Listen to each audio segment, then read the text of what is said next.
Mūsų kaimo turizmo istorija prasidėjo nuo to, kad turėjome kur atvažiuoti prie upės. Ir tiesiog žmonių, draugų dėka, pašnabždėjimų nusipirkome keletą baidarių pabandymų, kaip čia viskas seksis. Ir sekėsi labai gerai, tai buvo 2008 metai, ta pati turbūt banga baidarių plaukimo.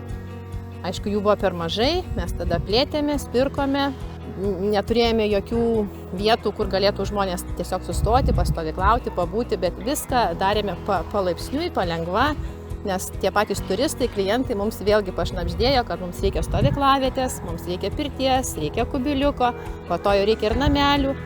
Viską padaryti savomis lėšomis buvo per sunku, todėl turbūt nuo 2010-ųjų, taip 12-ųjų, iki 12-ųjų pradėjau domėtis projektais europiniais ir parašiau keletą projektų, kurių dėka įsigijome baidarių komplektus, kubilą, vaikų žaidimo aikštelę, kompiuterį, tą pačią svetainę, tą dėka susikūrėme ir vėliau sekė dar vienas projektas, vadinasi bendradarbiavimo projektas, kur galėjome su kitais partneriais daryti vieną projektą ir kartu dalintis tomis investicijomis, kurias įsigijome iš Europos Sąjungos. Vieni pirko baidarės, kiti pirko priekabą, treti dar kažkokią kitą inventorių ir visi draugiškai dalinomės.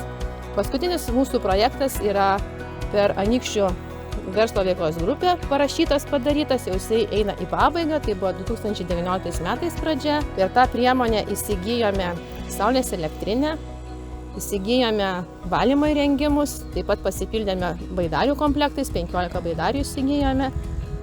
Ir taip visokios kitokios reikalingos įrangos, kas reikalinga turizmui. Kubilą dar berods nusipirkome pagal tą pačią priemonę ir toliau taip žygiuojame pirmyn. Ačiū ir anykščiams, kad tiesiog pakvietė ir supažino su tą priemonę. Ačiū Europos Sąjungos paramai.